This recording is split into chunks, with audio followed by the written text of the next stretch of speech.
Olá, caríssimos irmãos e irmãs. Ao lado das grandes questões da humanidade, de onde vim, para onde vou, o terceiro maior questionamento feito pelo ser humano é: por que vim? Por que estou aqui? Ou qual o sentido da minha vida? Esses dias eu conversava com uma amiga sobre isso. Qual o sentido da vida?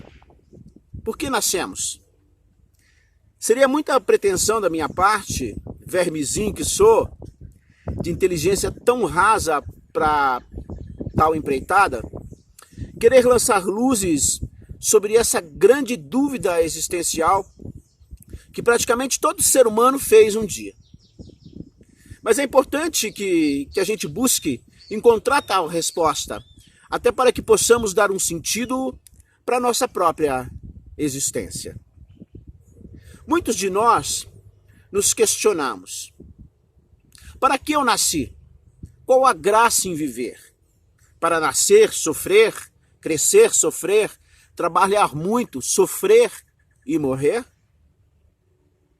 Não encontrando um sentido para viver, então nos deprimimos, nos amarguramos e nos sentimos infelizes.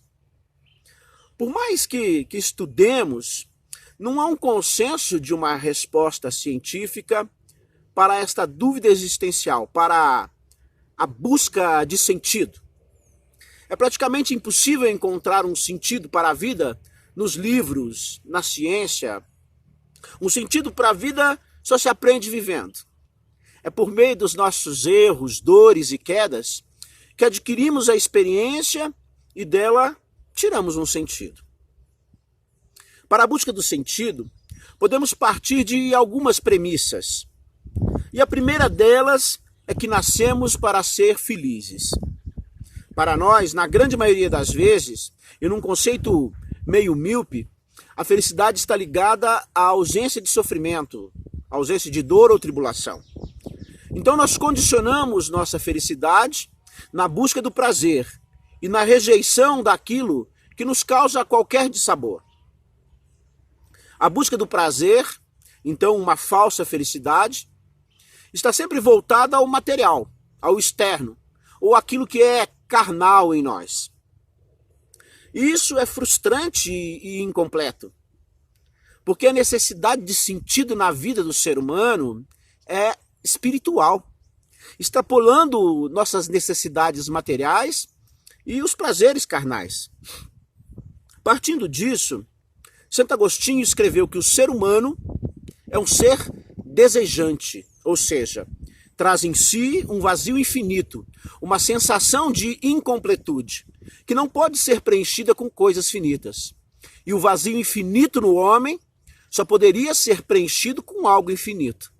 Então, o tamanho do vazio infinito do homem tem o tamanho exato de Deus. Ainda segundo Santo Agostinho, a criatura tende para o Criador. Agostinho nomeia Deus como o obscuro objeto de nossos desejos. Continuando, encontrar um sentido na vida é o que nos fará felizes. E esse sentido, segundo Santo Agostinho, nasce e vive em Deus. Não que deixaremos de ter dores, frustrações, tribulações, mas isso fará com que nos sintamos úteis e que estamos construindo algo bom.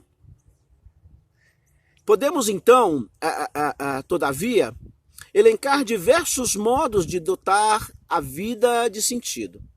A fé é um desses remédios contra a ausência de sentido para a vida.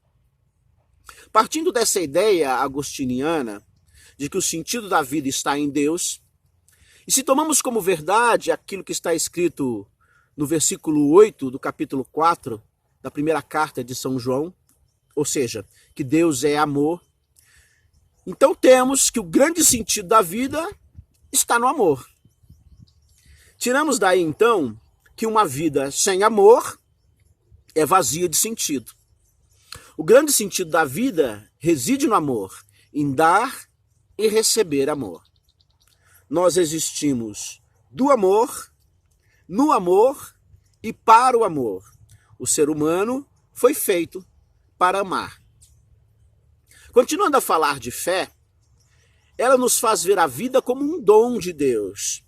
E como escreve São Paulo na primeira carta aos Coríntios, em seu capítulo 12, nossos dons não são para nós, eles são para proveito comum, não para vanglória ou engrandecimento próprio. Dons, segundo São Paulo, são para estar a serviço dos irmãos. Então, se minha vida é um dom de Deus, e se os dons são para proveito comum, se dom é para servir, o gastar-se da minha vida não deve ser para mim, mas para as pessoas e para Deus.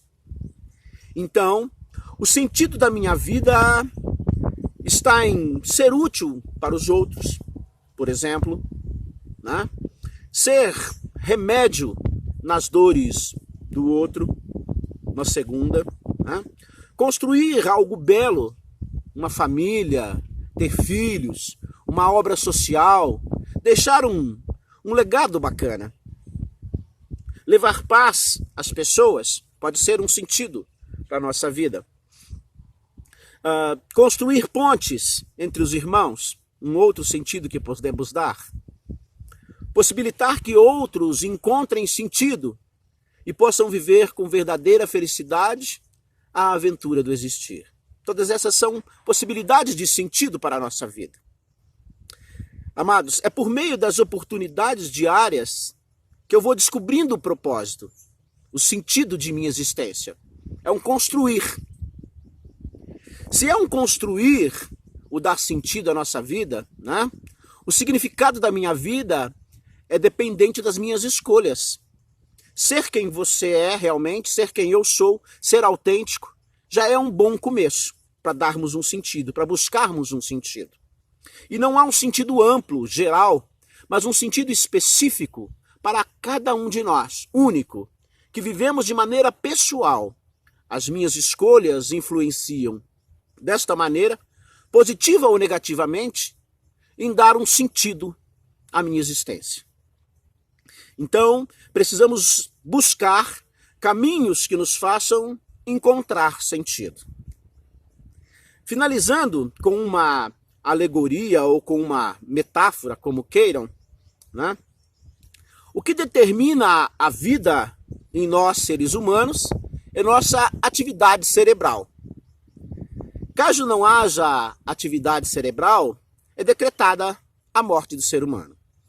Pois bem, se partimos de uma visão reducionista, por uma perspectiva bioquímica e fisiológica apenas do corpo humano, o sentido da vida está em, agindo todos os membros em harmonia, fornecer um suprimento inesgotável de nutrientes e oxigênios para o cérebro, a fim de que ele permaneça em atividade e comunique vida para o corpo como um todo.